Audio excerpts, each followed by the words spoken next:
Zəngilan sakini Yaşar Cəfərov video paylaşım eləyib və deyir ki, dövlət ona kompensasiya verməlidir. Bəs o evini itirib, mal qarasını itirib, heyvan qarasını itirib, nəysə də əməli başlı çıxış eləyir və kompensasiya istəyir dövlətdən. Amma həmən Yaşar Cəfərovun bir videosu var. Orada deyir ki, dövlətimdən xahiş eləyirəm, tələb eləyirəm, bəs Paşinyan yol çəkir, alın mənim torpaqlarımı, mən geri getmək istəyirəm. Bəs nə oldu, torpaq alındı? Bəs niyə geri getmək məsələsi yadından çıxıb? İndi durub, ayıb deyil ki, burada dövlətin qarşısında sən belə bir iddia ilə çıxırsan ki, mən kompensasiya istəyirəm. Dövlət sizə pulsuz, heç bir limit gözləmədən, işığı, qazı, suyu işlədəndə kompensasiya sayılmırdı bu.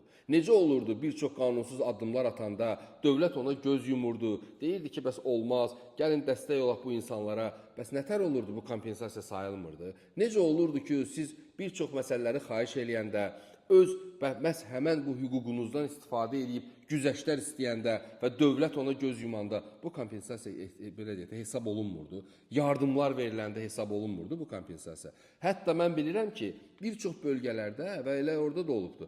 İcra hakimiyyətlərinə az qalırdılar ki, elə otağında boğub öldürərlər ki, mənim yardımımın filan qədəri az olub. Nətər olur, bunlar kompensasiya sayılmır. Siz indi durub dövlətə deyirsiniz ki, mənim daşım, evim, mənim malqaram, mənim heyvanlarım, bəs onların kompensasiyasını mütləq dövlət mənə verməlidir. Bəs yaxşı, zaman var idi ki, siz çıxış edib deyirdiniz ki, necə olur, torpaq alınsın, mən oraya ayaq-yalın gedəcəm, mən dizin sürünüb gedəcəm, qardaş, torpağı alıblar da. Bəs indi bu ayıb deyilmi bunu danışmaq? O torpaqların azad edilməsi uğrunda canını, qanını fəda eləyən övladlarımız var. Onların ruhundan ayıb deyil. Atalar, analar övladsız qaldı. Uşaqlar başsız qaldı, atasız qaldı. Gəlinlər ərsiz, həyat yoldaşsız qalıb. O dərdi içində hamı sakit-sakit çəkir. Səssiz, səmirsiz. Bəlkə də yüzlərlə, minlərlə sizdən çox problemi olur o insanların. Hansı ki, onların ev problemi də yaşanır, onların maddi problemi də olur və onlar heç vaxt belə bu cür belə yersiz yerə çıxıb heç kimə bu cür ifadələr işlətmirlər. Bu nə qədər doğrudur, bu nə qədər düzgündür. Axı bu Azərbaycana, Azərbaycan dövlətinə, millətinə yaraşmayan xarakter və xas olmayan məsələlərdir. Siz necə bunu dövlətdən istəyə bilərsiniz? Siz necə götürüb o erməninin, düşmənin dağıtdığı o malın, mülkün davasını siz dövlətlə eləyə bilərsiniz? Dövlət 30 ildir sizin yanınızdadır. Dövlət və vətəndaşlarla birgə hamı sizə qucaq açıb və sizə şərait yaradıb, ev verib, eşik verib, hətta indi o torpaq işğaldan azad olunandan sonra orada sizə ev verirlər. Siz orada bir qiymətlər adı çəkirsiniz ki, çox qiymətə deyil. Kim nə danışır, deyirsiniz ki, mən bilirəm ki, eşitmişəm ki, filan qiymətə orada ev tikirlər. Gülünc və ayıbdır bu məsələlər. Yəni, belə məsələləri danışmazlar. O torpaqlar uğrunda həlak olan, itkin düşən övladlarımızın qalıqları hələ indi tapılır, gəlir. Onlara hələ indi məzar eləyirlər. Ayıb deyil, sizin durub burada malqara, heyvan, toyuq, cücə, nə bilim, ev, daş davası eləyirsiniz. Amma halbuki siz burada bir düşünün, Azərbaycan dövlətinə nə vermişsiniz?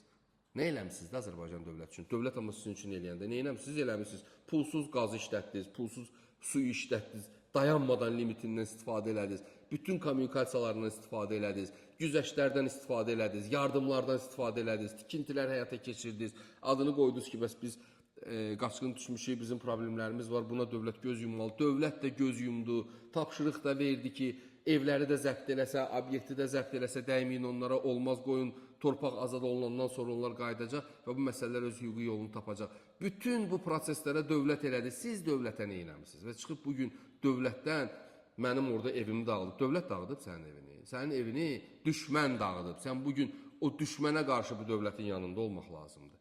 Bugün sülh müqaviləsinin bağlanması addımı atılan bir ərəfədə ayıb deyilmi sən dövlətə deyirsən ki, getsin kompensasiya tələb eləsin? Dövlət bəyəm sizin kompensasiyanı artıqlamasından verməyibmi?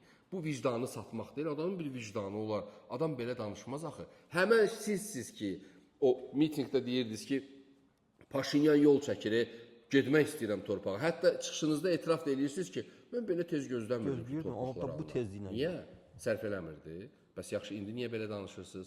Bu, məncə, nə vicdana, nə şəxsiyyətə sığmayan bir məsələdir və məncə sizi qınamalıdırlar və sizə izah eləmədilər ki, Azərbaycan dövlətinə, dövlətçiliyinə, milli mənəvi dəyərlərinə belə hörmətsiz eləmək olmaz. Hörmətsizlik, yəni bu doğru hərəkət deyil və bu nə sizin yaşınıza, nə başınıza, nə Azərbaycanlılığınıza yaraşmır. Məncə elə o kəndin sakinləri də sizə məsləhət verməlidirlər ki, siz səhv yoldasınız. Azərbaycan dövlətinin yanında olmaq lazımdır. Necə ki, Azərbaycan dövləti 30 ildən çoxdur və elə indi də sizin yanınızdadır. Yəni bu danışdıqlarınız sadəcə olaraq ayıbdır və yaraşmayan bir məsələdir.